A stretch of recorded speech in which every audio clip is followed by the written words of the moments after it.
Querido Dios, qué noche extraordinaria es esta. Tus hijos están aquí reunidos para poder rendirte adoración, para poder cantar, para poder tener un encuentro contigo. La decisión que hoy hemos tomado de estar aquí es una decisión que tiene que ver con salvación y con vida eterna. Y aquí estamos, probablemente cansados de luchar, cansados por el dolor o el sufrimiento que enfrentamos día a día. Mas hoy estamos aquí para encontrar refrigerio en ti. Estamos aquí para encontrar sanidad para nuestra vida. Estamos aquí para poder ser restaurados por tu poder. Y hoy queremos aquí salir de este lugar llenos de tu gracia, de tu perdón. Queremos ser abrazados por ti. Queremos que hoy puedas hablar a nuestro corazón, porque para eso hemos venido. Y durante toda esta semana permítenos ver tu gloria, sentir tu poder, experimentar tu amor. Y al abrir tu palabra podamos encontrar todo lo que necesitamos. Y gracias porque tu presencia está aquí con nosotros. Gracias por cada familia que vino aquí. Gracias porque aquí tenemos amigos, personas que están estudiando la Biblia, personas que están tomando decisiones. Y también tenemos muchísimas personas que están conectadas desde una red social, acompañando de diferentes países este programa. Abrázalos, ayúdanos donde ellos están. Gracias porque estás con nosotros. En el nombre de Jesús. Amén. Preciada iglesia de Los Ángeles, aquí en California, yo estoy muy feliz de poder estar aquí. El trayecto ha sido largo, hoy ha sido un día difícil, mas por la gracia de Dios estamos aquí. Y estamos aquí para poder experimentar durante todos estos días el poder de Dios. Ustedes aquí no vienen para poder ver a un ser humano predicar. Ustedes vienen para poder tener un encuentro fortalecedor con Dios. Y durante esta semana hemos orado tanto para que Dios pueda manifestar su poder. Y yo quiero saludar a las personas que están acompañándonos de diferentes partes del mundo. Allí donde tú estás, probablemente estás en tu cuarto, estás en tu casa, estás en un hospital, estás no sé con quién, en qué circunstancias. Eres bienvenido. Bienvenido a formar parte de una iglesia cálida, de una iglesia linda, donde vamos a vivir una experiencia linda durante toda esta semana. Un gran abrazo para todos. Las personas que hoy están en búsqueda de algo para su vida, siempre están buscando respuestas para sus problemas y un camino que les cambie la dirección de su vida. Y saben que los libros que tienen mayor venta en el mundo son los libros que dicen: te voy a dar los 3 secretos para ser feliz. Te voy a dar secretos para que seas rico. La vida está llena de secretos. Si ustedes han escuchado y han visto por ahí una cantidad de literatura, cantidad de libros. Si tú tomas esta decisión vas a ser feliz.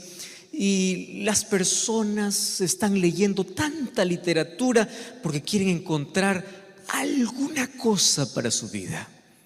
Y algo que parece un sueño, una ilusión, tiene que ver con felicidad. Fíjense, las personas buscamos de todos lados ser feliz.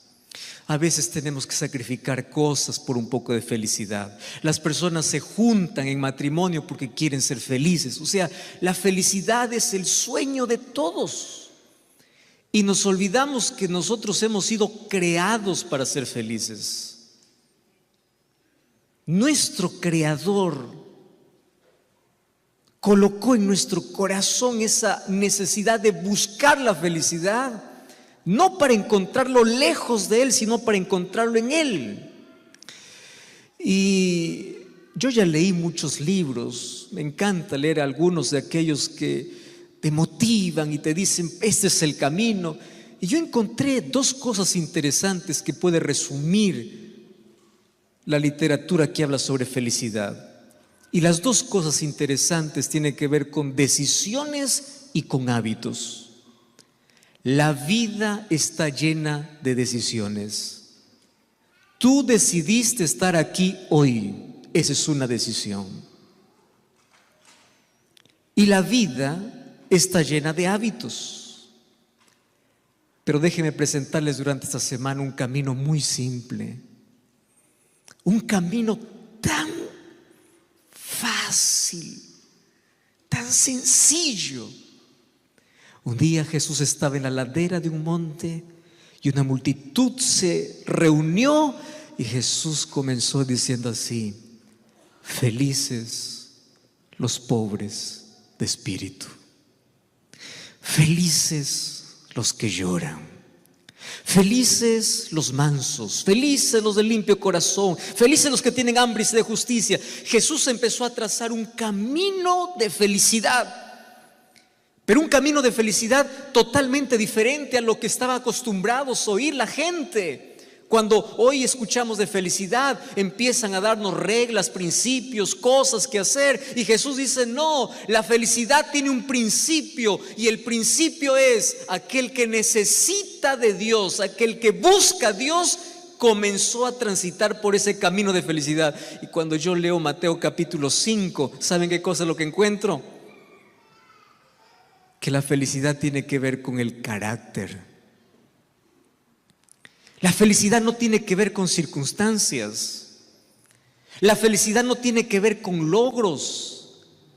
Claro que los logros de esta vida nos dan felicidad. Cuando tú te gradúas, cuando te casas, cuando tienes tu casa, cuando tienes tu trabajo, cuando comienzas a hacer algo, te da felicidad. Pero ¿cuánto dura?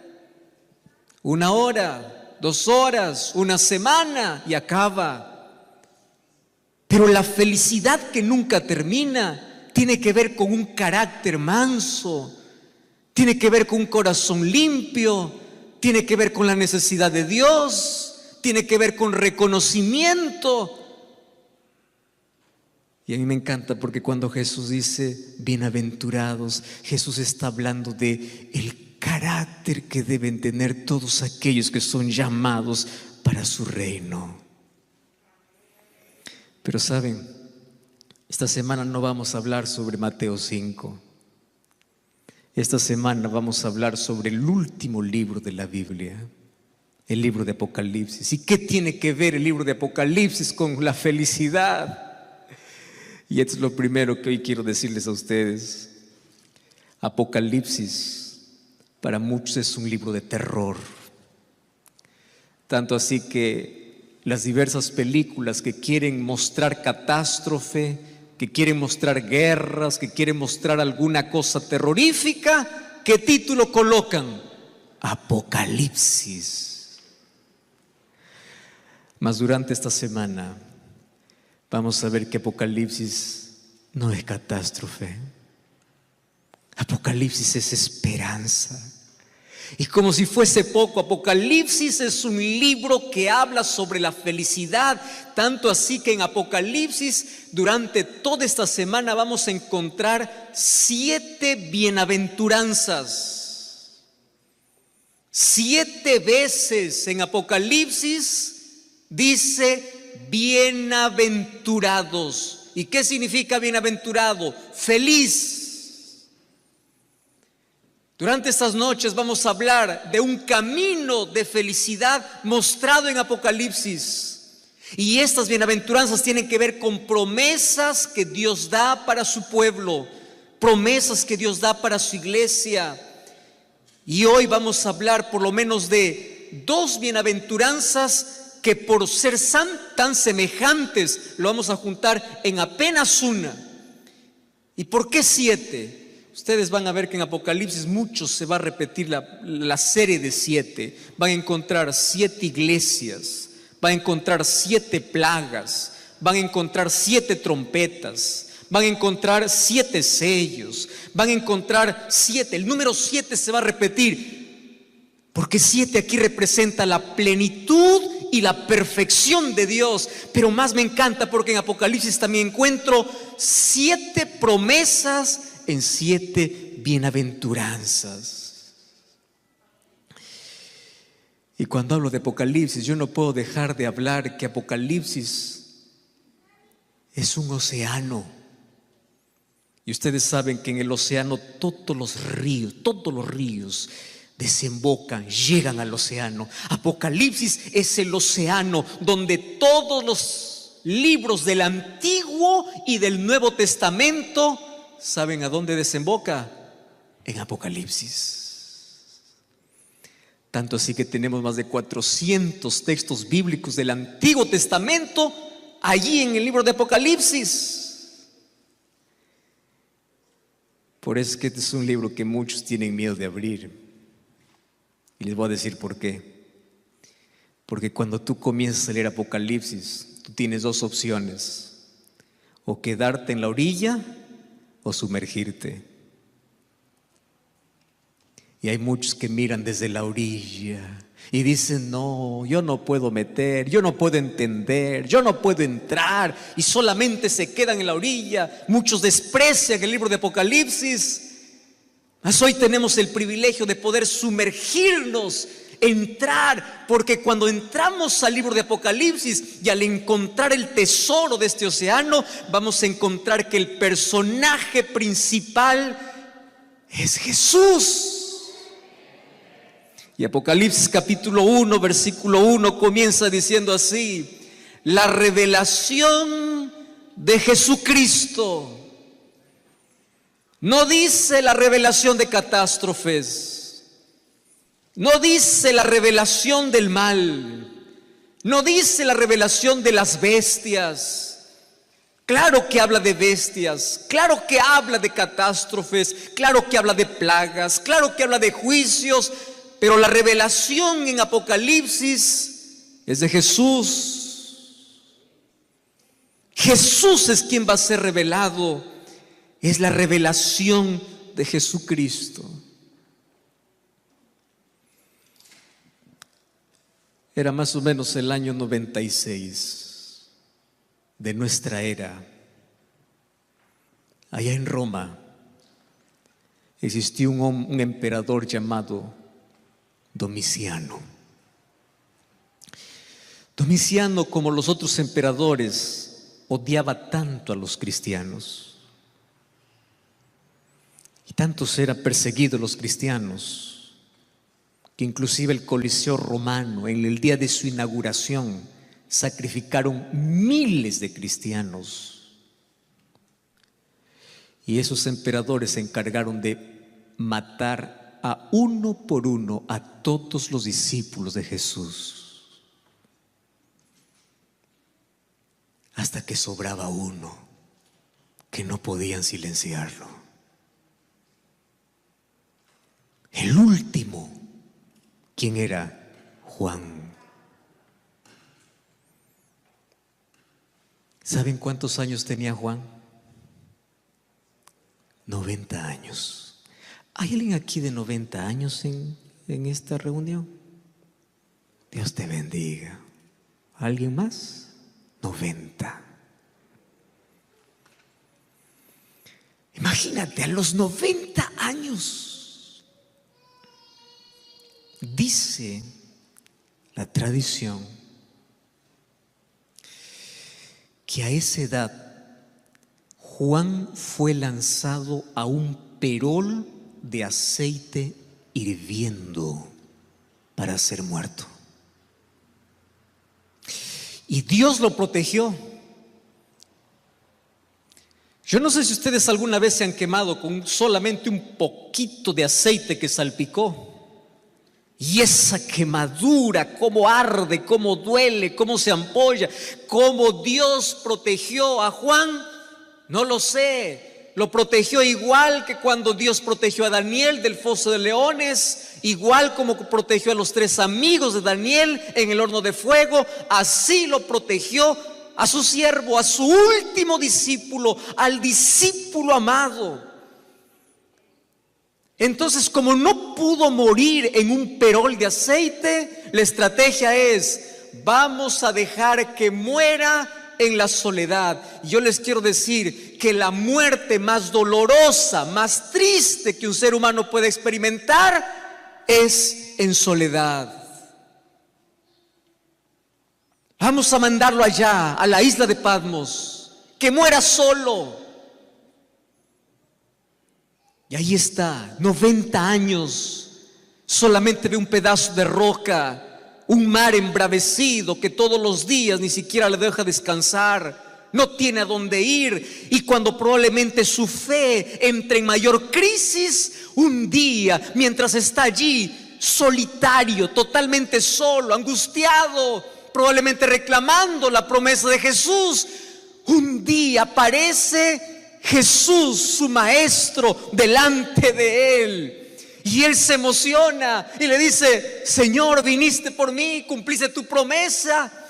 Y le dice: no, Juan, yo vine aquí para revelarte las cosas que han de suceder muy pronto. Por eso el versículo 2 dice: Él da testimonio de la palabra de Dios, del testimonio de Jesucristo, las cosas que has visto. Y el versículo 1 dice que Él revela a sus siervos las cosas que deben suceder pronto, y lo declaró enviándola por medio de su ángel a su siervo Juan. Yo quiero que sepas una cosa: en tu mayor isla solitaria, cuando tu crisis sea la peor, siempre va a aparecer Jesús para revelarte alguna cosa en tu vida. En tu mayor soledad, cuando todo está quebrado, cuando perdiste la salud, cuando pierdes el empleo, cuando todos te dan la espalda, cuando te traicionan, cuando sientes que tu mundo está de cabeza, cuando sientes que ya no hay fuerzas, cuando tu crisis te lleva a dudar, probablemente aparece Jesús. Y ahí aparece para poder revelar. Saben que en el libro de Apocalipsis encontramos que Jesús es mostrado con más de 30 títulos. Jesús es presentado como el sacrificio, como el sacerdote, como el rey, como cordero, como novio, como luz, como pastor. Pero me encanta porque en Apocalipsis también Jesús aparece como un guerrero, como alguien que pelea por su pueblo, como alguien que lucha, como alguien que allí está frente a frente con el enemigo y lo vence. En el libro de Apocalipsis encuentro un conflicto entre dos poderes, entre dos pueblos, entre dos tipos de adoración. Y cuando parece que el mal está ganando, aparece Cristo para colocar punto final a la historia del dolor. Y ese es el tema principal de Apocalipsis. Jesús revelado en toda su gloria.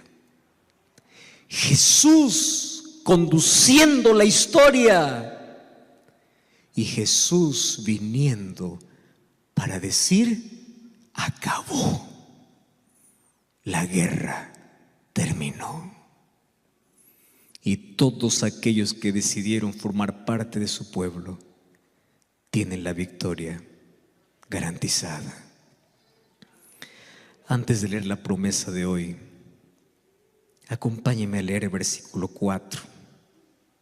Dice así: Juan, a las 7 iglesias que están en Asia. Y hay 2 palabras juntas allí, ¿verdad?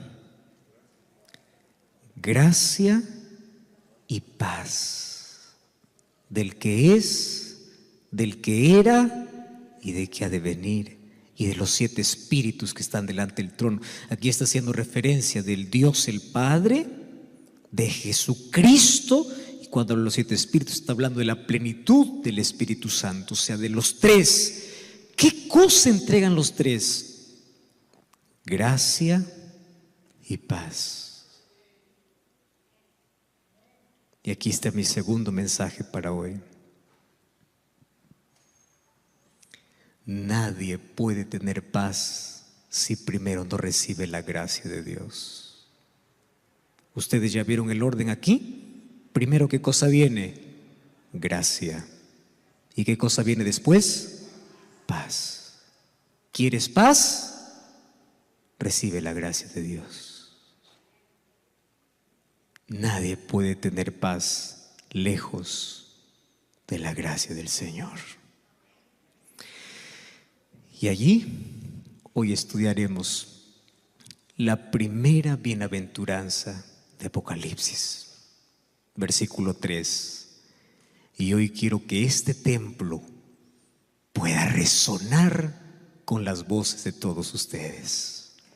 Vamos a leer juntos Apocalipsis 1:3. ¿Estamos ahí con el texto bíblico? Vamos a leer entonces, ¿qué cosa dice allí? Bienaventurado el que lee y los que oyen las palabras y guardan las cosas que en ellas están escritas, porque el tiempo está cerca. Pero no es suficiente, porque durante esta semana vamos a leer 7 veces bienaventurados. Y yo quiero que para que esta noche vayas a casa masticando, saboreando, otra vez pueda repetir una vez más. ¿Qué cosa dice? Bienaventurado el que lee. ¿Qué más? Los que oyen. ¿Qué más? Los que guardan.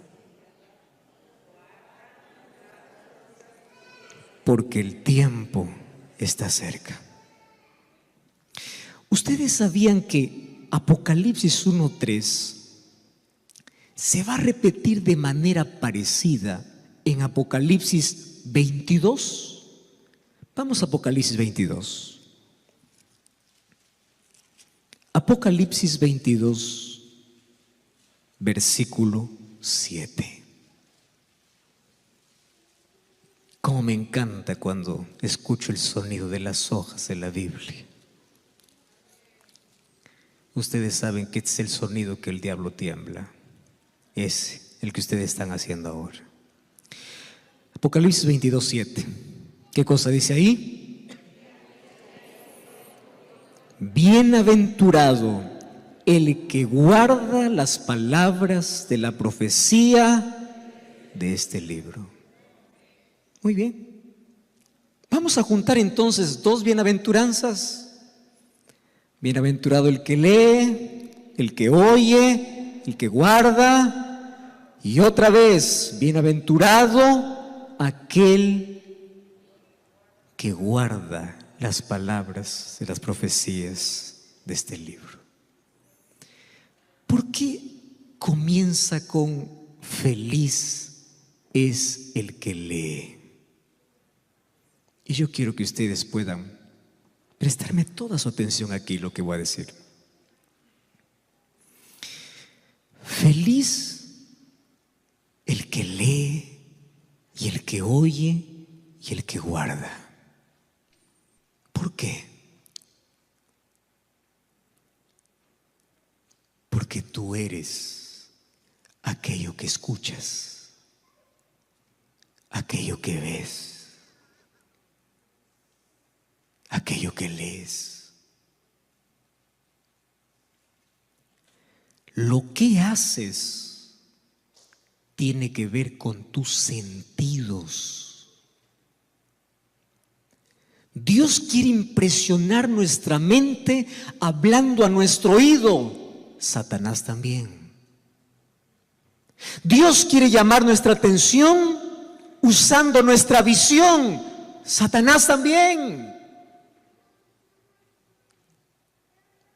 ¿Cómo cayó Eva en el jardín del Edén?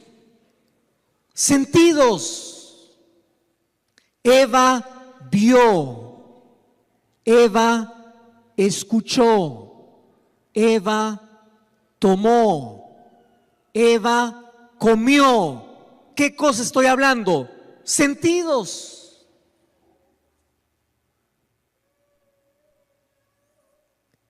Y aquí comienza el texto diciendo, ¿quieres ser feliz? Lee, oye, usa tus sentidos para colocar tu vida en sintonía con Dios. Y eso se logra a través del estudio de la palabra. Feliz es aquel que lee, feliz es aquel que escucha, feliz es aquel que guarda. Ustedes saben que el diablo siempre quiso desaparecer de todas las bibliotecas del mundo la Biblia. ¿Por qué tanto odio a la Biblia? ¿Por qué tanto odio? Ustedes saben que la Biblia fue perseguida, fue difamada, fue quemada en plena plaza pública. La Biblia fue encadenada, pero sobre todo fue preservada por Dios.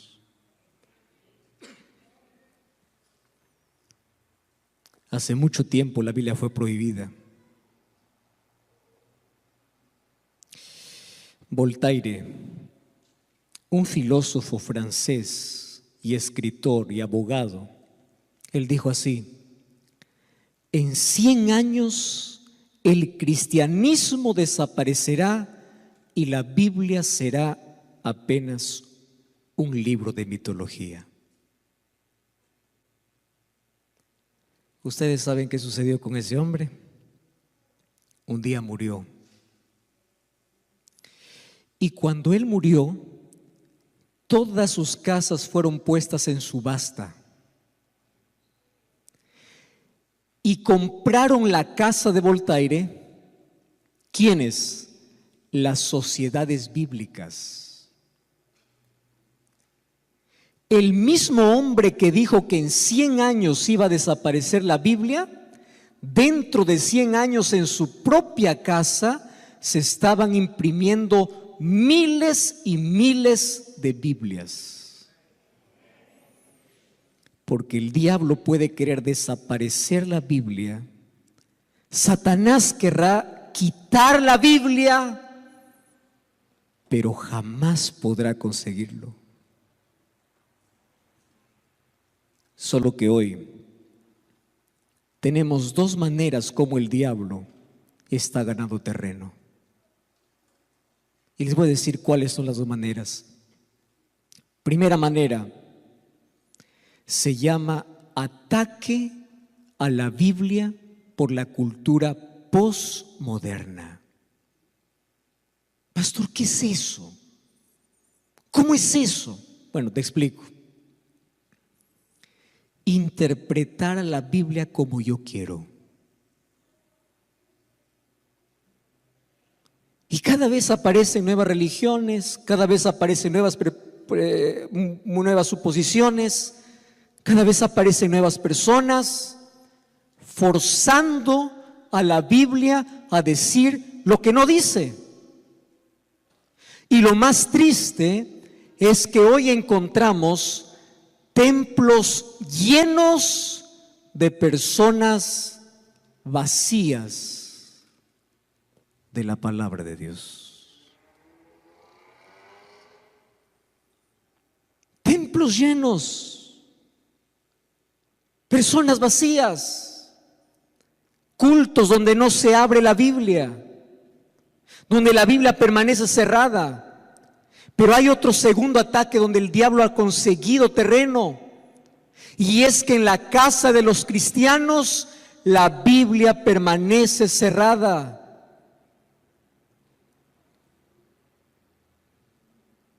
Tú sabes que el diablo, cuando intentó quemar la Biblia, pensó quitarla de todas las casas de la gente, pero después cambió de estrategia y dijo: no, yo voy a permitir que la Biblia pueda estar en todas las casas de la gente, pero le voy a llenar de tanto trabajo que no tengan tiempo para leerla. Tanta distracción, tantas actividades, tantas cosas que no hay tiempo para leer la Biblia.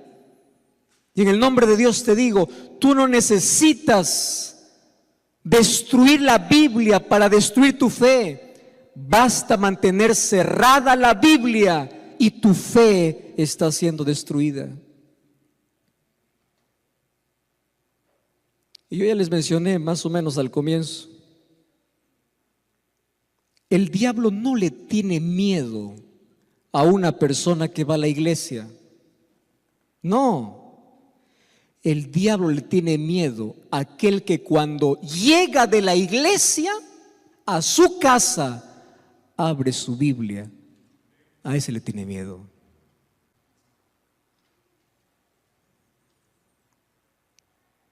Y yo te voy a enseñar esta noche 2 sonidos que le asustan al diablo. El sonido de tus rodillas cuando tocan el suelo, y este sonido cuando tú deshojas la Biblia. Sabes que ante la oración ferviente de cualquier cristiano dice que el ejército de Satanás se pone a temblar. O sea, un cristiano de rodillas es como colocar pólvora a Satanás. Es como apuntar. Mientras más tiempo estés de rodillas, Satanás más te tiembla. Mientras más dediques tiempo a la lectura de la Biblia, Satanás no podrá dominar tu voluntad. Por eso es que el consejo de la Biblia es: someteos a Dios, sométete a la palabra de Dios. Porque mientras más aferrado estés a Dios, Satanás nunca podrá tocarte. Y una de las cosas que yo aprendí es lo siguiente: Satanás, para destruirte, primero tiene que separarte de Dios. Porque mientras estés en la presencia de Dios, Él nunca podrá destruirte. ¿Y sabes cuál es la manera más elegante de separarte de Dios? No es sacándote de la iglesia, no. La manera más sutil de separarte de Dios es que tú no encuentres tiempo para leer la Biblia. Allí comienza la separación.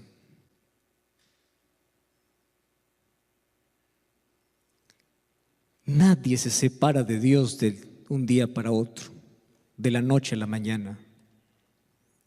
La separación de Dios comienza el momento que tú dejas de confiar en Dios para confiar en ti mismo. Feliz el que lee. Feliz el que escucha. Pero feliz el que guarda.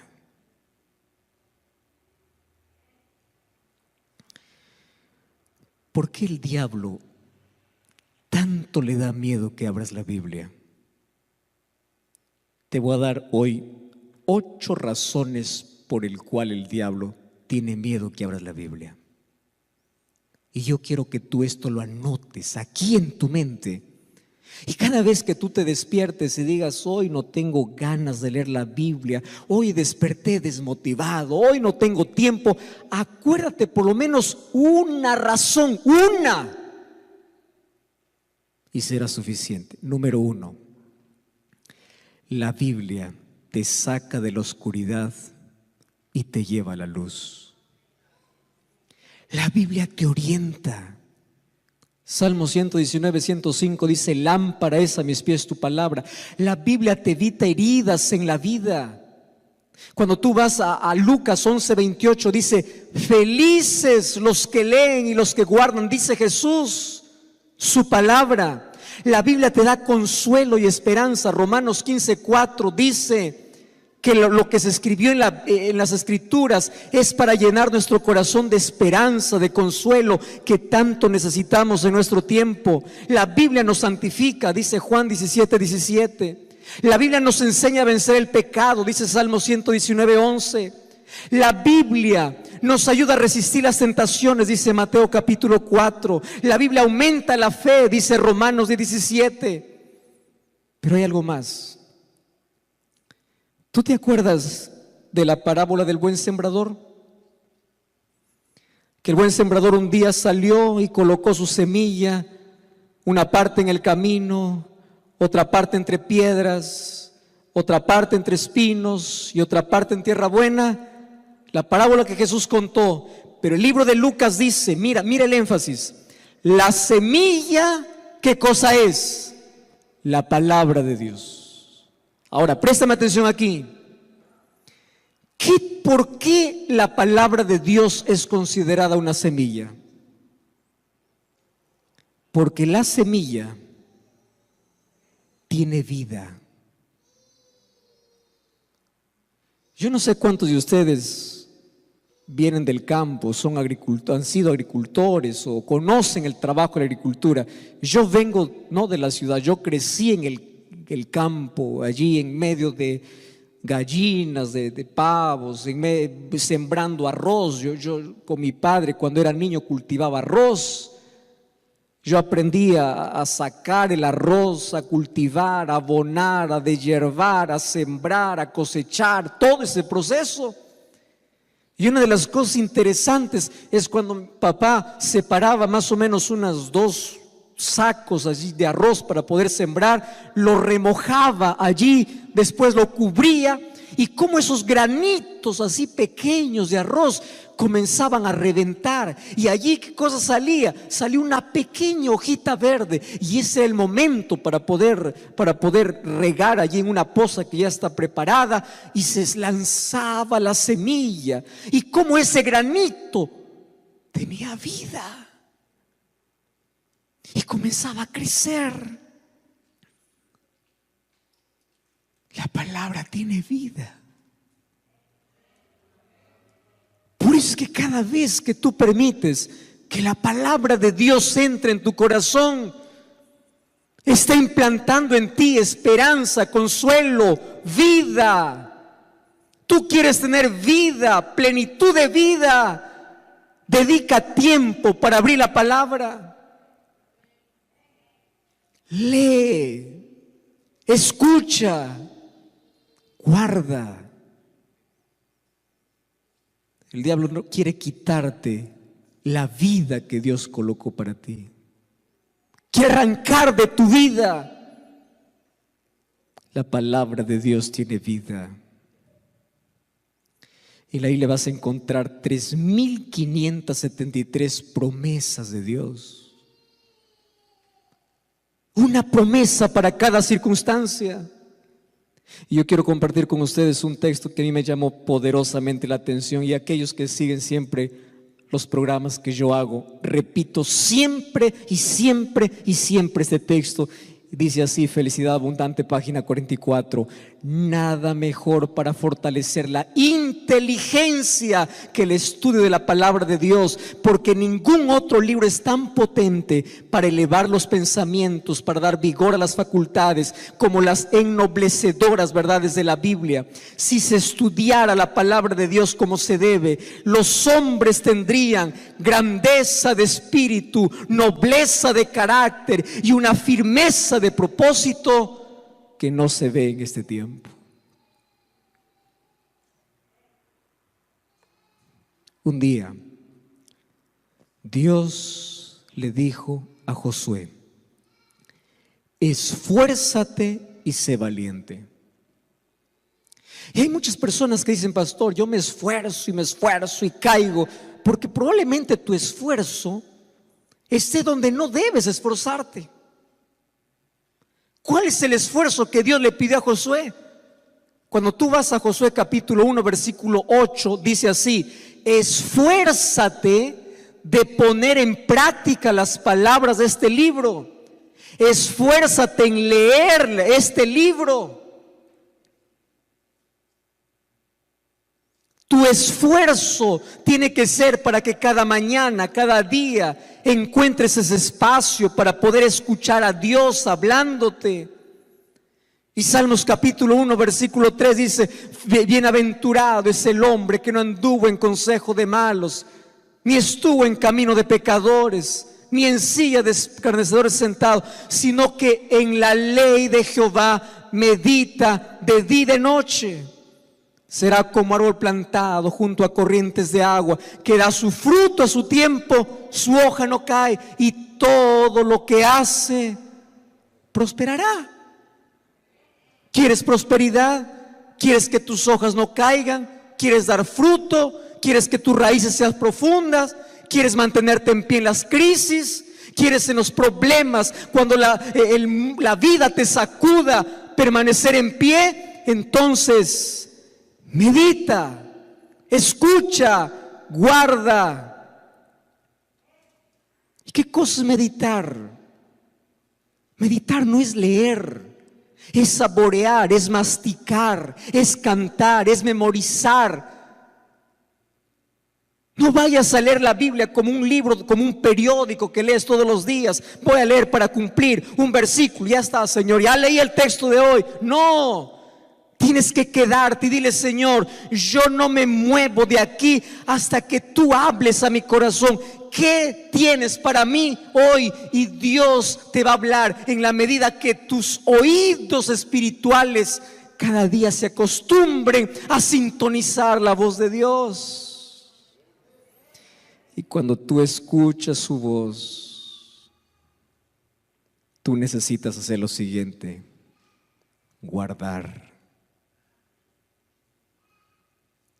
Porque hay muchos que leen, oyen, pero no guardan. ¿Quién es feliz?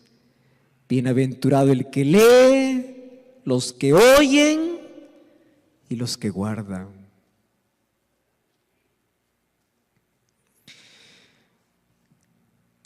Jesús contó una parábola. Cuando terminó el sermón del monte, en Mateo capítulo 7, Jesús contó la parábola de dos constructores. Y Jesús dice así: yo ya les dije de todo hoy. ¿Cuál es el camino de la felicidad? ¿Qué cosa es lo que tienen que hacer? ¿Qué cosa no? Y cuando Jesús está cerrando su sermón, que lo hizo de una manera extraordinaria, de manera tan simple, Jesús cierra y dice así: bueno, yo voy a comparar aquel que me escucha y aquel que obedece a un hombre prudente que edifica su casa sobre la roca. Pero aquel que escucha pero no hace lo que debe hacer será un insensato, porque escucha pero no hace. Y aquí dice: feliz es el que oye y guarda. O sea, el que oye y hace. ¿Cuánto de la palabra de Dios está en tu vida? Ustedes saben cuál es una de las cosas más tristes de la vida cristiana. Es la incoherencia que existe entre lo que sabemos y lo que hacemos.